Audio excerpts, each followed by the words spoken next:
D'aucuns peuvent penser que nous sommes contre la personne du ministre en charge des transports. Mais ce sera un raccourci.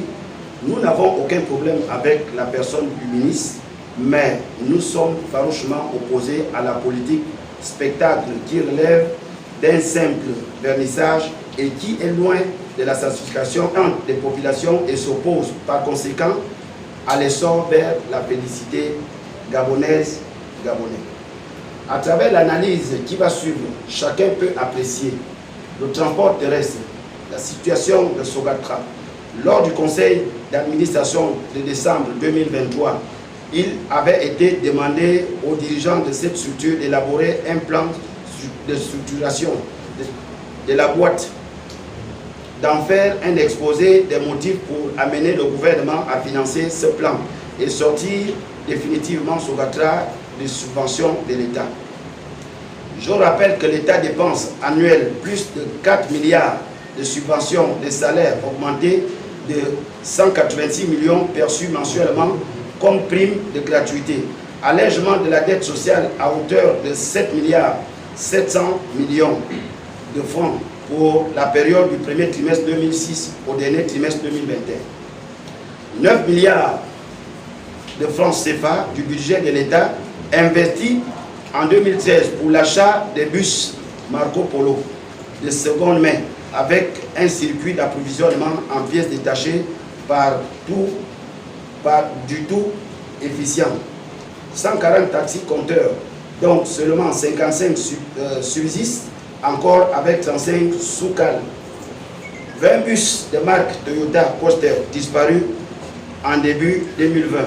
25 bus Marco Polo pour 800 employés qui coûtent 380 millions en salaire supporté par le budget de l'État. Situation de Transsub.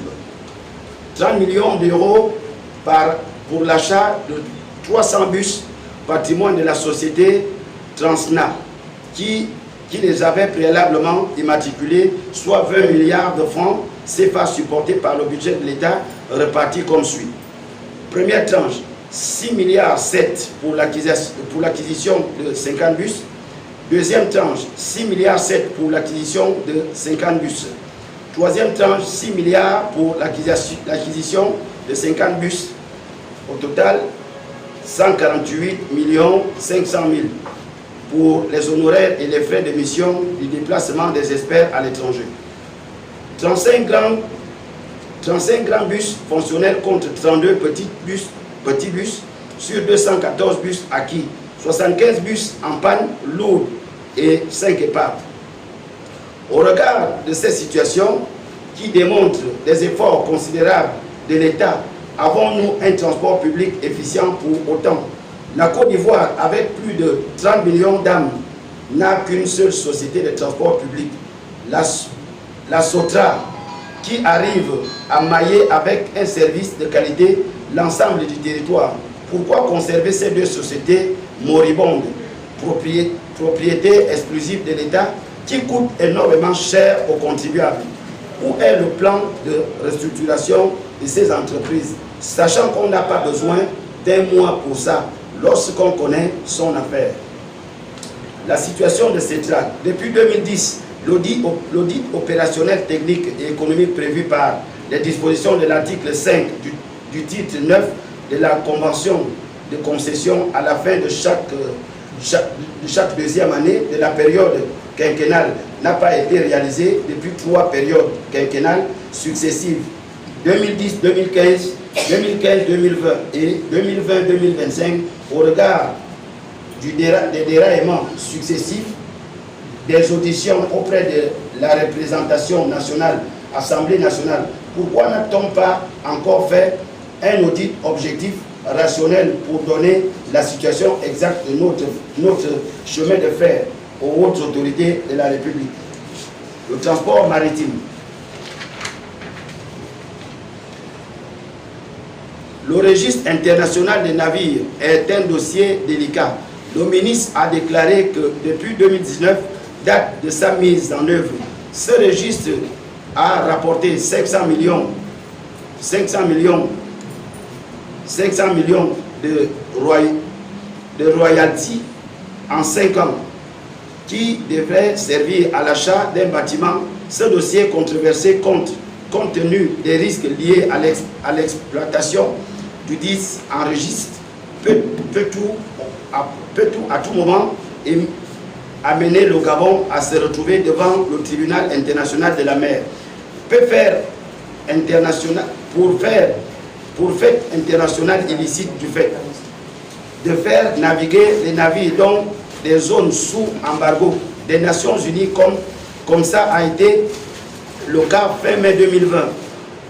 Lorsqu'un navire battant pavillon gabonais fut arrêté au large des côtes libyennes alors qu'il projetait de transporter du pétrole de la Libye en violation de l'embargo international, d'enregistrer sous un pavillon des navires se livrant à des activités illicites en mer, les caravanes de l'État du pavillon de l'exercice de sa juridiction sur les dix navires, car aucun de ces navires n'a de port d'attache au Gabon.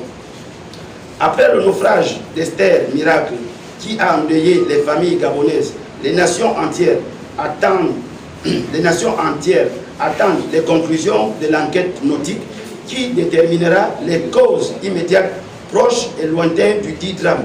Ce sont des conclusions qui permettront de lire le droit sur le plan pénal par la punition des auteurs des manquements constatés sur le plan civil, par des dédommagements des dégâts causés aux tiers. Le ministre actuel était à Londres courant décembre 2023 pour la réunion des États membres de l'Organisation maritime internationale, OMI. La communication qui en est sortie en dehors des photos, c'est que nous sommes à jour des cotisations. Mais où est l'assistance technique de l'Organisation maritime internationale?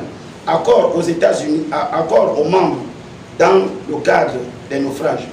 Si nous n'avons d'enquête nautique dans les règles de l'art, notre drame n'est pas connu au niveau de cette organisation. Des difficultés s'ensuivent pour lire le droit, pour améliorer notre réglementation maritime, alors que la démarche adoptée par la République sœur du Sénégal lors du drame du Djoula aurait dû nous servir de modèle et de jurisprudence. Pour traiter au mieux notre propre drame, lors d'une audition du ministre à l'Assemblée nationale, la question lui avait été posée de savoir quelles dispositions a-t-il prises pour que le cas d'Esther Miracle ne se reproduise plus. À cette préoccupation, il répondra qu'il manque certains profils au port à la marine marchande et qu'il se prépare à envoyer des gens en formation, mais ces gens reviendront dans 5 ans. Mais en attendant, que faisons-nous? Cette façon de procéder que nous, le peuple gabonais, a rejeté au 30 août 2023, l'essor vers la félicité, arrive lorsque les détenteurs du pouvoir de l'État agissent dans l'intérêt de la majorité, mais le locataire en charge des transports semble n'avoir toujours pas assimilé ce principe. Prenons le cas des taxis Gab. Les tests réglementaires au Gabon, comme dans notre pays de référence, la France, exigent que pour faire profession dans la conduite automobile, vous devez avoir, en dehors du permis de conduire de la catégorie susvisée, un certificat d'aptitude professionnelle à la conduite automobile pour le transport en commun ou pour le transport des marchandises et des biens.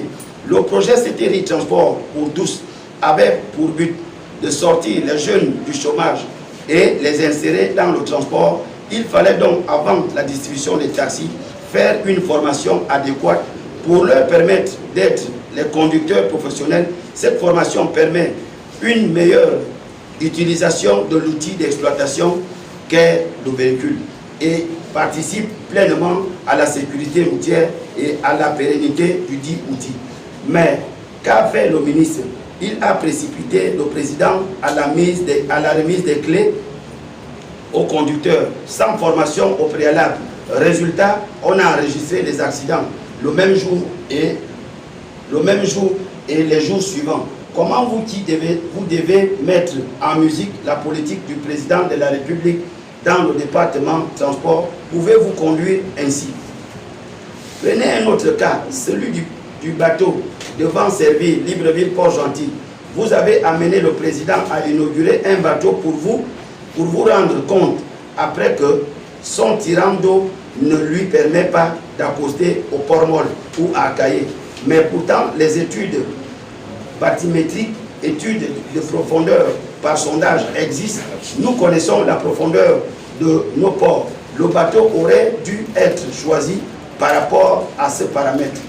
Tels sont quelques griefs relevés ici que nous reprochons aux ajustements du premier responsable de la maison transport. Si nous prenons davantage le temps pour examiner le fonctionnement des composants du ministère, la liste des griefs s'allongera davantage.